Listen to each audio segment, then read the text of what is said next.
Shalom, Opa dan Oma. Shalom. Apa kabarnya hari ini? Luar biasa. Nah, Opa dan Oma, berjumpa lagi kita dalam ibadah lansia 13 April 2022 dengan tema percaya walau tak melihat dari kitab Yohanes 20 ayat 24 sampai 29. Perkenalkan, kami di sini yang bertugas hari ini, saya sendiri sebagai WL di Kepala Pembina. Sebagai singkat ada Kak Agnes, ada Kak Ini, dan pemain keyboard ada Bu Elvi. Pelayan firman kita di hari ini adalah Ibu Yesufi Yunita Dewi. Nah, pada nama yang diberkati Tuhan, sebelum kita memulai ibadah kita di hari ini, saya mengajak kita semua untuk saat teduh sebentar.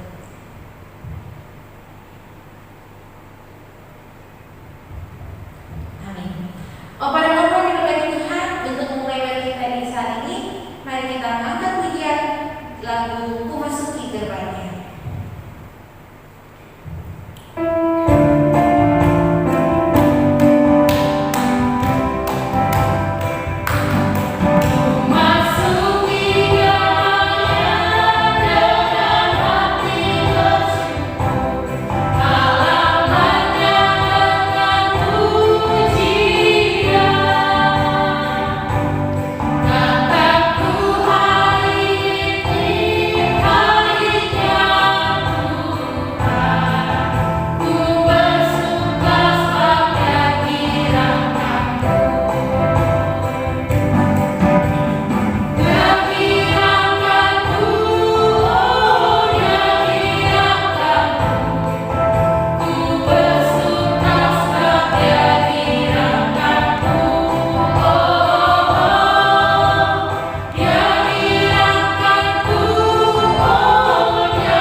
Baik, Opa dan Oma yang diberkati Tuhan, hari ini kita akan mendengarkan kesaksian pujian oleh Ibu Pendeta ini.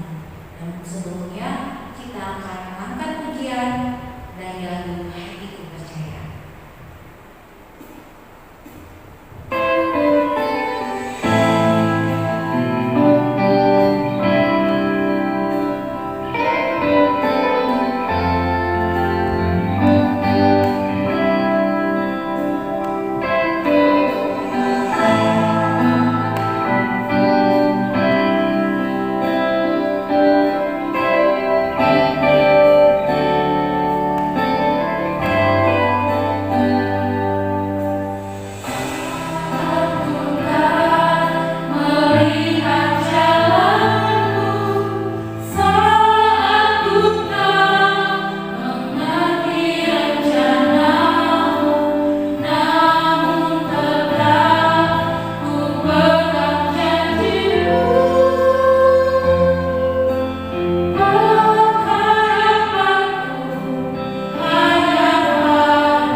selalu di setiap waktuku,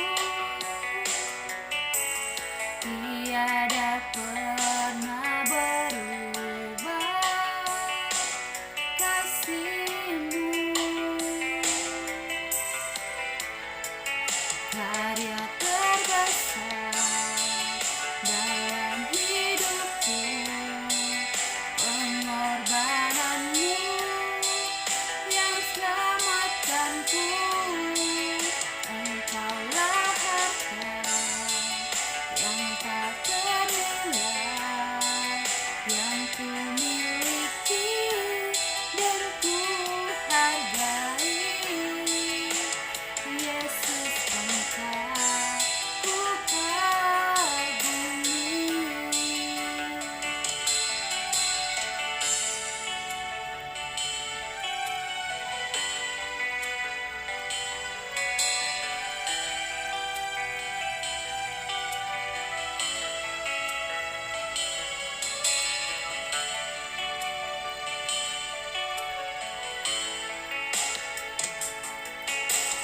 Kasih yang terindah, hati yang mulia, hanya ku temukan di dalam-Mu, Yesusku. Ujian dari hatiku selalu di setiap waktuku, tiada pernah berubah kasih-Mu. Karya terbesar dalam hidupku, pengorbanan-Mu yang selamatkanku. Engkaulah harta yang tak ternilai, yang ku miliki dan ku hargai. Yesus, Engkau ku kagumi.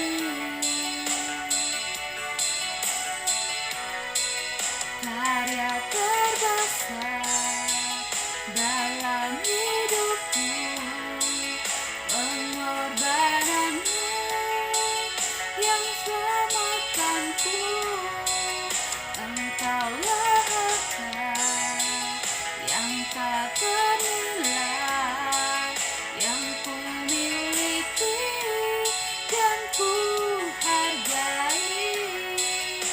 Yesus, Engkau ku kagumi. Yesus, Engkau ku kagumi.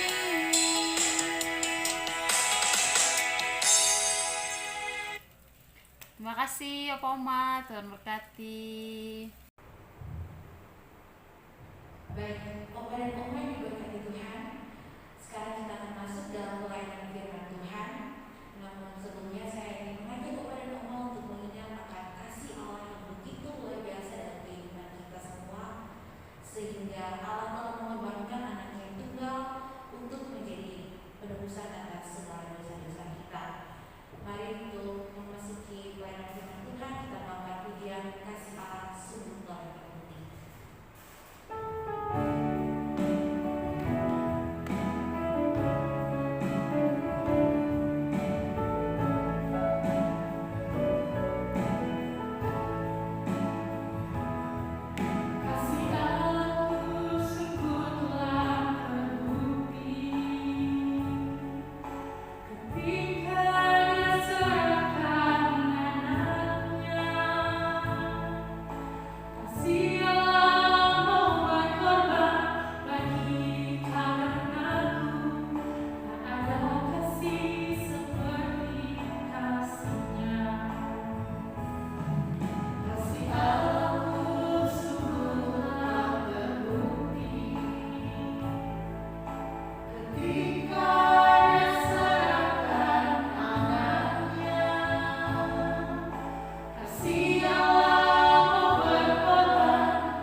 Oma dan Opa yang dikasihi Tuhan Yesus, mari kita mengawali pembacaan Alkitab kita hari ini di dalam doa. Tuhan yang Maha Pengasih, kami mengucap syukur Engkau senantiasa memberkati kehidupan kami, dan pada hari ini kami beroleh waktu kesempatan untuk membaca kembali firman Tuhan dan merenungkannya. Kiranya Engkau memberkati kami Tuhan, menyertai peribadahan kami pada hari ini, dari awal hingga akhir, terkhusus dalam pembacaan Alkitab dan perenungan firman Tuhan pada hari ini. Terpujilah nama Tuhan Yesus. Amin. Oma dan Opa yang dikasihi Tuhan, bacaan kita terambil dari Yohanes pasal 20 ayat 24 sampai 29, berada di bawah judul Yesus menampakkan diri kepada Thomas. Tetapi Thomas, seorang dari ke-12 murid itu, yang disebut Didimus, tidak ada bersama-sama mereka. Ketika Yesus datang ke situ, maka kata murid-murid yang lain itu kepadanya, "Kami telah melihat Tuhan." Tetapi Thomas berkata kepada mereka, "Sebelum aku melihat bekas paku pada tangannya, dan sebelum aku mencucukkan jariku ke dalam bekas paku itu, dan mencucukkan tanganku ke dalam lambungnya, sekali-kali aku tidak akan percaya." 8 hari kemudian murid-murid Yesus berada kembali dalam rumah itu, dan Thomas bersama-sama dengan mereka. Sementara pintu-pintu terkunci, Yesus datang dan ia berdiri di tengah-tengah mereka dan berkata, "Damai sejahtera bagi kamu." Kemudian ia berkata kepada Thomas, "Taruhlah jarimu di sini dan lihatlah tanganku. Ulurkanlah tanganmu dan cucukkan ke dalam lambungku, dan jangan engkau tidak percaya lagi, melainkan percayalah." Thomas menjawab dia, "Ya Tuhanku dan Allahku." Kata Yesus kepadanya, "Karena engkau telah melihat aku, maka engkau percaya. Berbahagialah mereka yang tidak melihat, namun percaya." Demikianlah pembacaan Alkitab kita pada hari ini. Oma dan Opa yang dikasihi Tuhan Yesus, adakah di antara kita yang pernah merasa cemburu? Mungkin pernah, mungkin juga tidak. Perasaan cemburu biasanya hadir ketika kita merasa kenapa orang lain bisa mengalami atau menerima atau mendapatkan yang sebenarnya juga kita menginginkannya. Ya, mirip-mirip seperti dengan iri hati. Tetapi cemburu ini juga seringkali membawa diri kita menjadi orang yang posesif. Sehingga kita tidak senang kalau barang itu atau orang itu diambil atau dimiliki oleh orang lain selain diri kita. Jadi kita maunya apa yang kita inginkan adalah orang itu atau benda itu hanya untuk kita. Tidak boleh untuk yang lain. Kira-kira seperti itulah gambaran tentang rasa cemburu. Oma dan Opa yang dikasihi Tuhan, saya kira yang dialami Thomas dalam teks kita hari ini juga sebuah rasa cemburu.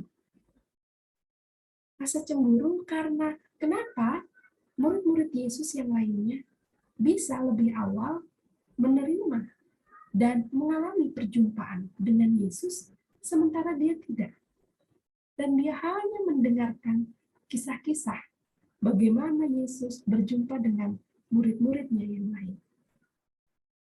Ya, Oma dan Opa, mari kita lihat ayatnya satu persatu.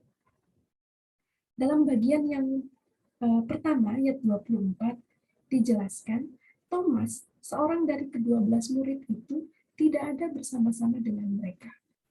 Kita bisa membayangkan Thomas itu dalam kesedihannya karena ditinggalkan sang guru yang ia sangat cintai, ia sangat kasihi, lalu ia mengasingkan diri.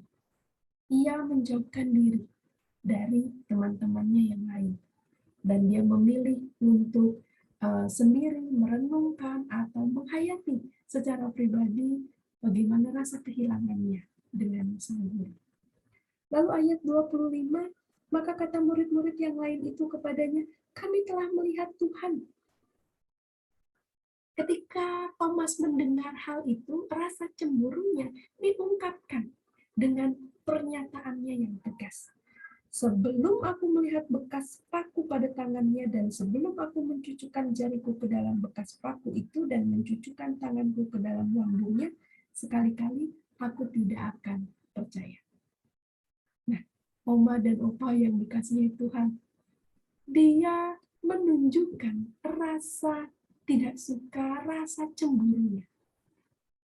Kalau boleh dengan bahasa lain, kira-kira Thomas mau bilang begini, Tuhan, aku mengasihimu lebih dari yang lain, tetapi kenapa engkau menunjukkan dirimu kepada yang lain, bukan kepadaku?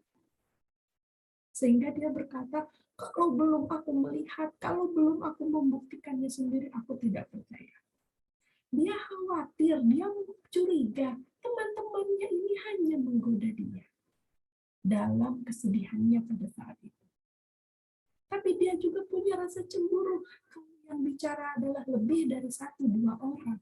Berarti mereka semua punya pengalaman yang sama dengan Yesus. Dalam perjumpaannya dengan Yesus. Tapi kenapa saya tidak mengalami hal itu? Itulah yang dibayangkan oleh seringkali kita menganggap Thomas ini murid Yesus yang kurang beriman, kurang percaya gitu ya.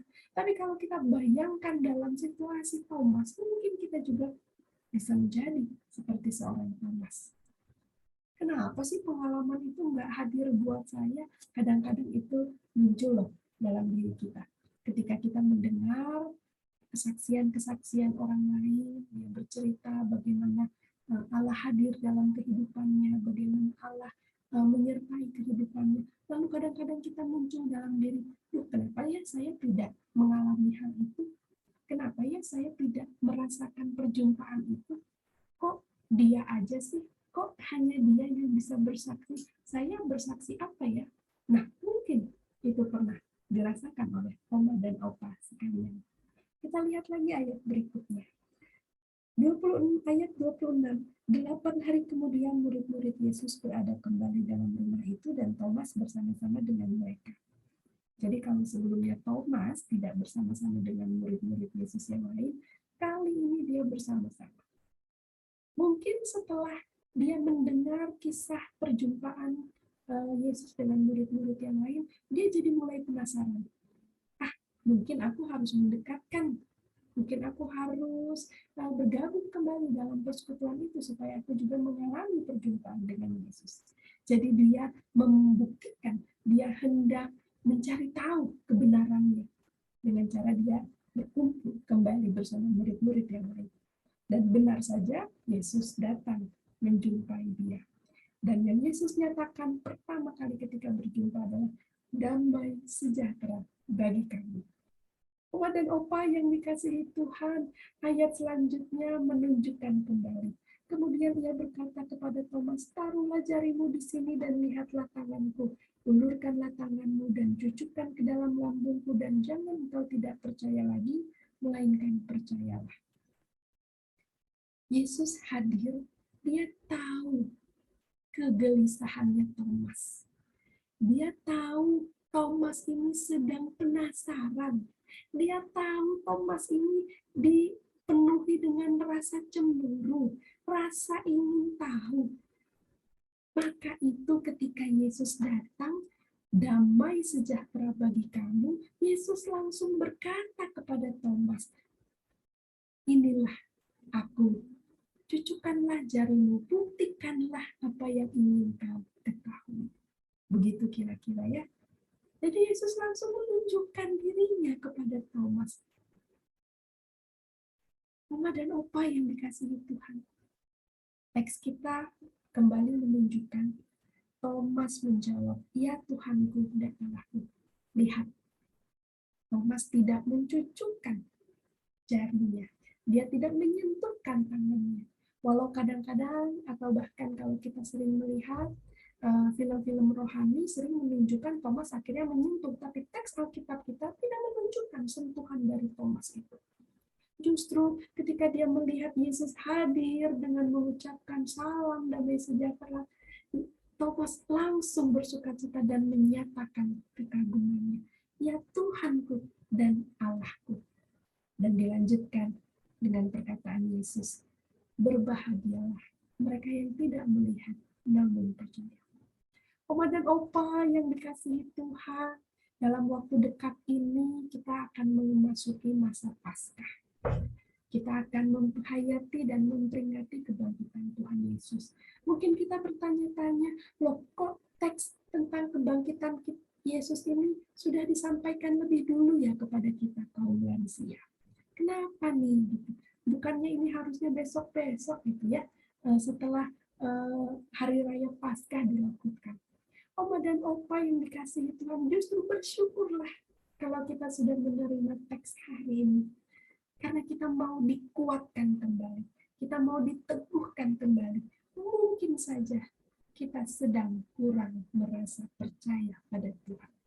Mungkin saja kita juga mulai iri hati atau mulai dipenuhi dengan rasa cemburu terhadap pengalaman-pengalaman atau kesaksian kehidupan yang dialami orang lain. Mungkin saja kita juga sedang galau dan risau. Apakah Tuhan akan menjumpai saya? Apakah Tuhan akan menyertai saya? Apakah Tuhan akan memberkati saya? Tapi teks kita hari ini menunjukkan Allah tahu apa isi hati kita. Allah tahu apa yang menjadi kebutuhan kita. Allah tahu apa yang menjadi kegelisahan kita. Dia hadir untuk membawa damai sejahtera bagi kita. Terimalah hal itu. Yakinlah padanya. Jangan lagi risaukan apa yang menjadi kegelisahan kita di dalam hidup ini. Arahkan hati kita kepada Tuhan. Terimalah berkat-Nya. Damai sejahtera Tuhan disediakan bagi kita. Berbahagialah setiap orang yang percaya walau tidak melihat. Amin. Oma dan Opa, mari kita bersatu di dalam doa. Tuhan yang Maha Pengasih, kami mengucap syukur untuk kebaikan Tuhan dalam hidup kami, sehingga pada hari ini kami diperkenankan untuk beribadah kepada-Mu. Kiranya firman Tuhan yang kami dengar juga boleh semakin menguatkan kami, membimbing kami untuk terus menaruh pengharapan kami kepada-Mu, ya Tuhan, dan menghayati peristiwa Paskah yang akan kami hayati dalam waktu dekat ini. Kiranya firman-Mu boleh semakin menggugah kami untuk terus mengimani Engkau di dalam kehidupan kami. Ampuni kami jikalau kami belum melakukan apa yang Tuhan kehendaki, karena seringkali kami melakukan apa yang kami inginkan, bukan apa yang Tuhan kehendaki. Kami mau berdoa Tuhan bagi kaum lansia, Engkau berkati mereka dalam kuat sehat mereka, Engkau berkati dalam kondisi fisik mereka, sehingga mereka tetap dapat berkarya, tetap dapat menyambut kasih sukacita Tuhan, tetap dapat mensyukuri anugerah Tuhan, dan kiranya apa yang sedang mereka alami saat ini tidak merisaukan kehidupan mereka, justru semakin membawa mereka dekat kepada-Mu, Tuhan. Engkau berkati mereka dalam setiap pergumulan, berkati anak cucu menantu mereka, Tuhan, dalam pendidikan, pekerjaan, dan masa depan. Kami hanya mau percayakan semuanya ke dalam tangan-Mu. Kami juga berdoa bagi pengurus gereja, Tuhan. Engkau berkati agar diberikan sukacita, damai sejahtera di dalam melayani Tuhan. Biarlah yang terbaik Tuhan akan nyatakan dalam kehidupan mereka. Kami juga berdoa bagi para jemaat-jemaat Tuhan yang akan mengikuti peribadahan Jumat Agung maupun Paskah. Engkau berkati mereka agar dapat menghayati cinta kasih Tuhan dan dapat mengaplikasikannya, menerapkannya dalam kehidupan masing-masing. Biarlah makna akan peristiwa Paskah tidak berlalu begitu saja dari umat-Mu. Berkati bagi setiap gereja-gereja yang akan merayakan, memaknai peristiwa ini, agar mereka juga dapat melakukan pelayanan yang terbaik bagi jemaat Tuhan. Berkati bangsa Indonesia kami Tuhan, agar terbebas dari virus pandemi ini, mampukan kami untuk terus dapat beradaptasi dalam situasi yang baru, mampukan kami juga untuk terus melakukan yang terbaik meski dalam situasi yang tidak mudah. Tuhan, kami berdoa agar dimanapun kami berada, senantiasa Tuhan menopang dan memelihara kehidupan kami, sehingga apa yang kami lakukan semua boleh berkenan di hadapan Tuhan. Seluruh doa ini kami panjatkan di dalam nama Tuhan Yesus yang mengajar kami berdoa. Bapa kami yang ada di surga, dikuduskanlah namamu, datanglah kerajaanmu, jadilah kehendak-Mu seperti di bumi dan di surga. Berilah pada hari ini makanan kami yang secukupnya. Ampunilah akan kesalahan kami, seperti kami juga mengampuni yang bersalah kepada kami. Janganlah bawa kami dalam pencobaan, tapi lepaskan kami dari yang jahat. Karena Engkau yang punya kerajaan dan kuasa dan kemuliaan sampai selama-lamanya. Amin. Baik, Bapak dan Mama yang diberkati Tuhan, kita akan memberikan persembahan syukur. Bapak dan Mama dapat diberikan melalui transfer ke rekening operasional gereja atau nanti dapat Bapak dan Mama berikan pada saat ibadah offline nantinya. Bapak dan Mama yang diberkati Tuhan, untuk mengirim persembahan syukur kita akan mengangkat pujian dari lagu Sungai Sukacita.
Baik, Bapak dan Mama, terima kasih atas waktu yang telah diluangkan untuk ada dalam ibadah persekutuan lansia di hari ini. Kiranya Bapak dan Mama maupun semua dapat tetap memiliki iman untuk percaya walaupun tidak melihat. Kami juga mengucapkan terima kasih kepada Ibu Pendeta Yesus Tadiri yang telah melayani pemberitaan firman di hari ini. Juga kepada Kartini yang telah memberikan persembahan kesaksian di hari ini. Semoga apa yang diberikan dapat diberkati. Terkhususnya juga bagi para petugas ibadah di hari ini, Bu Elvi, terima kasih. Kak Agnes, Kartini, terima kasih atas pelayanan ibadah persekutuan lansia di hari ini. Kepada Oma yang diberkati Tuhan, untuk menutup ibadah kita di hari ini, kita akan mengangkat pujian pada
Arahkanlah hati dan pikiran kita kepada Tuhan dan terimalah berkat-Nya. Semoga Allah sumber pengharapan memenuhi oma, opa, saudara sekalian dengan segala sukacita dan damai sejahtera dan dalam iman, supaya oleh kekuatan Roh Kudus, oma, opa, saudara sekalian berlimpah-limpah dalam pengharapan. Amin.